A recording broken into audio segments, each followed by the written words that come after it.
The religious love to claim that some magical spook in the sky created everything, but when someone dares to ask who created their imaginary friend, they don't tend to like that very much, do they? Enter absurd bald rationalizations and empty claims and a lot of implied threats that this made-up figure is going to get you if you don't stop asking impertinent questions. Well, come at me, bro, because I'm going to point out just how stupid all of this is. Coming up next.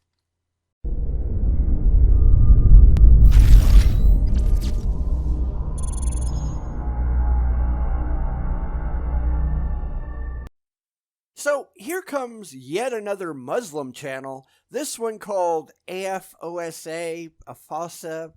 I have no clue what that might stand for, but it's time for some more Muslim irrationality because they just don't know what the hell they're doing. It's like watching people with tinfoil hats on their heads spouting off about imaginary things. Because that's exactly what they're doing. These people are too dumb to know that they're dumb. And that's sad.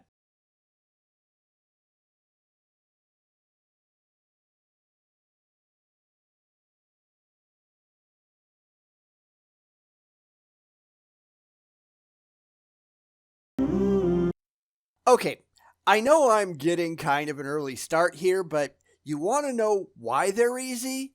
Because nobody has to justify anything in them. When you can just make something up in your head and claim that it's true because you really wish that it was true, everything is simple. And of course, this isn't just a problem with Islam, it's a problem with every religion because they're all doing the exact same thing. Make things up that make yourselves feel good and proclaim it as gospel truth. Well, says who? They don't have answers for that, do they? Not good answers anyhow, and I think we're going to see a lot of that today. A question arises. If you say God is the creator of everything, then who created God? It's a fair question, because this kind of cosmological argument does a lot of things wrong that the religious simply refuse to acknowledge. It starts with the assumption that everything needs something to create it, and then instantly invents something out of whole cloth that gets to violate that rule. Why? Because that's what they want. It's simply not demonstrable. It all plays into the common sense fallacy, and because nobody on their side is paying any attention, they just smuggle their entire theology in while nobody is looking. And I bet this guy is going to do the exact same thing. Let's see. Because we see in life everything has a cause, therefore God must have a cause. This is one of the most famous and elementary objections of the materialists. Materialists are those that believe in the principle of causality. They consider everything in the natural world to be the effect of another thing. No, that's not really what materialism is. Now, it's a pretty deep rabbit hole to go down, but in the most simplistic terms, materialism is the position that only material elements are apparent in the real world. You want to know how we get to that? Well, we recognize the complete lack of anything outside of the material in our objective experience. Now, that doesn't prove that there is nothing else, but the time to believe that something else is there is when we actually have evidence to support it, and I'm sorry, theists, but we just don't at the moment. How that makes you feel doesn't mean a damn thing. I will accept the supernatural the moment you can tell me exactly what it entails and demonstrate a means of objectively testing for it. Until then, I see no reason to take your overactive imagination seriously. There's a big difference between declaring only X can happen and saying the only thing we've ever observed is X, therefore we should assume X until something better with better evidence comes along. It's really not that hard if you actually bother to think about it. Based on this, and keeping in mind that the chain of cause and effect cannot go on forever, the philosophers of the world believe in an eternal being, a being that always existed. Only the religious ones, and they have an agenda. Sometimes you have to let go of your preconceptions and just acknowledge that we just don't know. Prior to 13.8 billion years ago, we haven't got any idea what was going on, if anything was going on at all. We have no way to tell. Our physical laws, the ones that have told us about cause and effect, they were not in place at the time. They didn't exist, and we have no way of investigating what did. The idea of a before the Big Bang might be a completely incoherent question to ask. Therefore, trying to apply the standards of our universe onto something which may or may not share those standards is utterly irrational, yet the religious insist on doing it because, as I said, they have an agenda. And that's what gets them into so much trouble. However, the materialists say that the eternal being of the universe is matter, or the combination of matter and energy, and the theists say the central source is God. And between the two options, which one seems more likely to be true? Well, neither, because the religious are just strawmanning the actual arguments of the non-religious. But let's just play along for the moment for shits and giggles. 100% of every observation that we have ever made shows that the universe that we inhabit is made of matter and energy. Never once has any God been objectively observed. Not once, not ever. Therefore, the religious are just inventing an explanation out of whole cloth, done exclusively for emotional reasons, and we're asking how this fits into the observations that have already been made. Yeah, they don't like that very much, do they? Because here's the thing. You can't just invent an explanation because you really want it to be there. You have to actually find something that is actually demonstrably true. And the religious are really terrible at that, aren't they? Maybe they ought to improve their way of looking at the world. Maybe they ought to get the fuck out of their own heads. Wouldn't that be nice? Therefore, we can ask them the same question about matter. If you say matter is the creator of everything, then who created matter? Which is a dumb question because, as I said previously, they're just trying to smuggle in their theology. Who implies a being. It implies an intelligence which the religious have not demonstrated exists. Created, often, especially in these cases, implies purpose. It is done for a reason. Well, what reason? The religious can't prove any of that. They can only assert it baldly because they really want it to be true. And that's not a good reason for anything. Because we see in life everything has a cause, therefore matter must have a cause. So then who created God? Shouldn't everything have a cause and a creator? This is only true when a thing did not exist and then later came into existence. And how exactly do you know that? Because, again, they're just trying to smuggle in their theology. They're taking all of the things that they already believe for emotional reasons, and they're trying to shoehorn it all into the argument and hope nobody notices. This is why so many of the cosmological arguments of the past were dismissed immediately. It didn't have that element, and therefore skeptics asked, well, who created God? And the religious were left there looking dumbfounded. So the more modern versions of the Kalam, etc., were invented, which added a few words that changed the focus.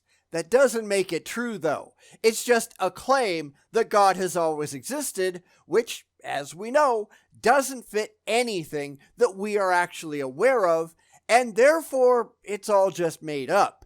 You actually have to demonstrate that this is the case, and the religious don't even try. They've got a conclusion that they just have to reach, and they don't really give a damn if it's true.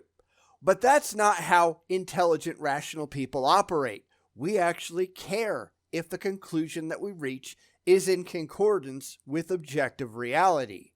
Why is that such a problem for them? Therefore, it needs a cause to come into existence. But God already existed, and therefore does not need a cause. For example, we know that there are things that did not exist and then came to exist, such as the solar system, humans, plants and animals. Their history shows that they did not exist a few million or few billion years ago, but then they came into existence.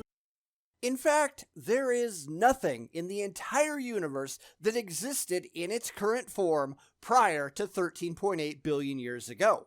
We know that. We have all of the evidence that we require. Yet the religious are proposing that there was this thing that has existed forever, if that even has any meaning in the absence of time. And now they want to take this unevidenced claim seriously because it makes their fifis tingle. Yeah, pass. Just because you really like the idea, that doesn't make it true, and it certainly doesn't make it rational to accept as potentially so. You have to provide evidence to back it up, and they've got none of that. So we're going to go with what we've observed, at least tentatively, until we find good reason to change our minds. And the religious are just going, well, that doesn't make me happy, so I'm going to invent an emotionally comforting load of nonsense that gives me a chemical buzz in the brain, and you have to believe it too, or I'll be sad. Yeah, sorry, it doesn't work that way. Put up or shut up. Learn how to do one or the other. Therefore, they need a cause and can't be the eternal cause for everything. Now, if a being is eternal, whether you call it God or matter, it does not need a cause. So the question is a fallacy and wrong. Yet all of this is just packed with ignorance. If beyond the confines of our local representation of space-time, causality isn't a thing, then all of that goes away. We have no clue if that's the case or not, which is why we simply have to say, we don't know, and neither do you. The religious are proposing knowledge that they simply do not have and cannot have because it happens to make them happy, not because it's rational or evidence-based. Their entire argument is based on, I really, really, really want this to be true, so there. Well, too bad. Yep, that's all they have, isn't it? And that's pretty fucking sad. Secondly, everything that has been created has the following properties. Number 1, limitation. All the objects around us, from a tiny atom to the giant galaxies, have occupied a limited space. For example, a human being belongs to a specific time and place. You notice that he started off with a bald assertion that everything that has been created, right? More smuggling in with the theology in plain sight. But let's just go with it for the moment. I've already belabored that obvious point. Everything that we know of has limitations. Well, except quantum particles. They appear seemingly out of nowhere with no creator, and they vanish from existence in the same way. Now, granted, that's our admittedly incomplete understanding of the quantum world talking, and as time goes on and we learn more, that may or may not be the case. But at the moment, that completely disproves everything in the Kalam, but the religious don't care because they figure their audience is stupid and gullible, and mostly that's because they are. They sure aren't making these videos for quantum physicists, are they? But anyway, let's continue. 2. Change. Everything in the world is subject to change and transformation and alteration. No condition is permanent in this world. Nothing in this world remains unchanged. Which kinda does away with the idea of a god, doesn't it? After all, a god which does not change, it cannot create either, can it? It can't think. It can't move. Anything that does not change is completely static and therefore completely impotent. It's almost like these people don't think about the words that are coming out of their mouths, right? Because they don't. because thinking is evil when it goes against your blind faith. And that's just stupid. Things are growing, moving, perishing, and decaying. Once upon a time you are young, energetic, and flourishing, and after a while your health declines until you lose your energy and become weak and eventually die. Yet they just claim that God doesn't do that. Well, how do they know that? How do they know anything? They don't. They just made it all up, or they follow the invented claims of somebody else in the distant past. Because who cares if any of it is real, right? This is really why they're terrified to talk to us, because we're not going to roll over and accept the silly things in their heads on faith, and that's really all they have. Once you get off the faith train, everything they believe starts to fall apart catastrophically. 3. Need and dependence. Every living thing in this world is all dependent and conditional to others. You only exist if you had parents, and if there is oxygen for you to breathe, and if there is water for you to maintain your bodily functions, and if there is so and so, and etc. This all means that the universe needs a cause. All living things with their characteristics are limited in their extent. Also, they are changeable, dependent, needy, and relative. In other words, it makes me sad to think there isn't an imaginary man in the sky watching over everything I do, so I'm going to believe it because fifis. And that's all it really comes down to. I mean, how pathetic is it that they can't see these very, very obvious problems?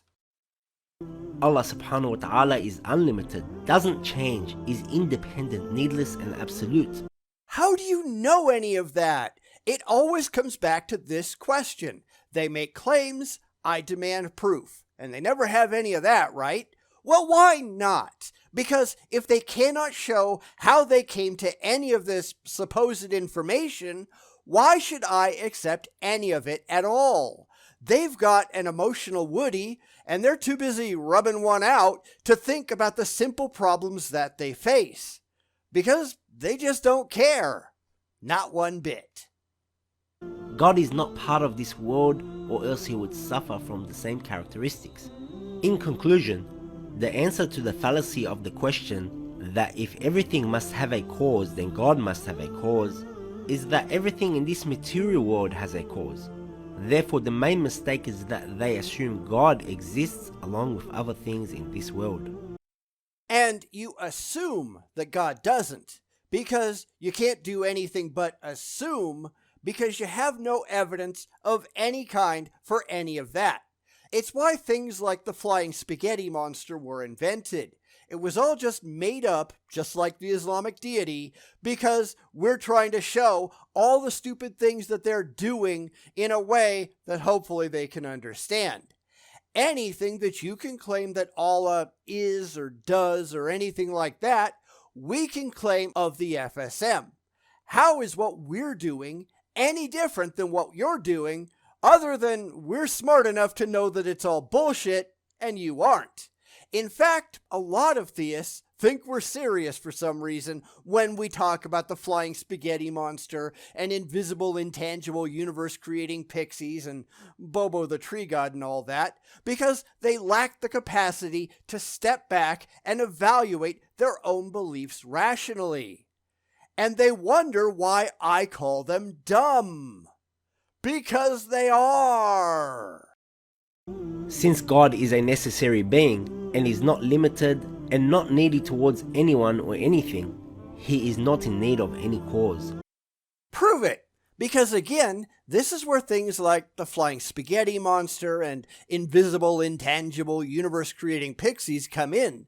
They are intended to show you the stupidity of your ways, and you just can't get that through your heads. Your God is indistinguishable from nothing.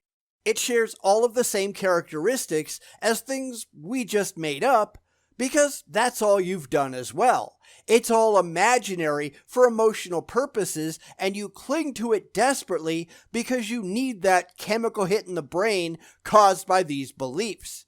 But these beliefs are just stupid because you have no demonstration whatsoever that any of the things you claim are actually true. The only people who believe things just because it makes them feel good are immature children. And that's you people. Maybe it's time you all grew the hell up. It can only help. Therefore, the very question, who created God, does not make sense. Except it does in the same context as you people asking who created everything else. It's a nonsensical question because it doesn't bear up under any amount of critical scrutiny. It's like little kids with imaginary friends so they don't have to be lonely. It's just not real. There comes a time where you just have to grow up and deal with the reality that you actually live in, not the one that you wish that you did. I had somebody ask me recently if some global disaster was imminent, and the example that they used was a giant asteroid that would crash into the Earth and destroy all life, if I would want to know about it. That's not really a worthwhile question, though, in my view. Whether you know or not, that's completely irrelevant. It's still going to happen, assuming that we can't do anything about it.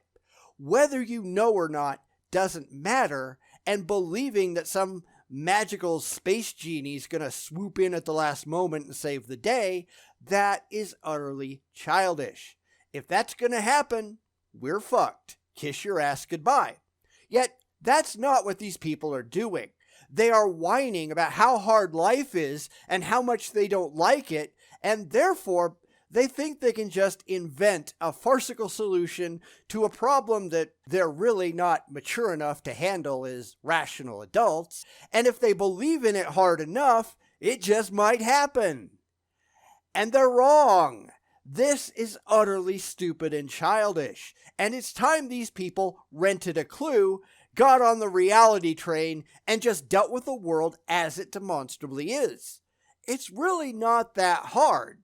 You might have to grow a spine, but that's a good thing in the end. More people need one. We have a lot of people out there these days who are completely dumb shits. Getting better is how things actually improve. You morons down on your knees, bowing down to a rock, that's just dumb. You're a millstone around the neck of humanity, and you're just acting like a 5-year-old with a machete. Somebody needs to take that away, put you in a corner, and force you to stay there until you learn your lesson. You people are pathetic. You people are dumb. Please do better.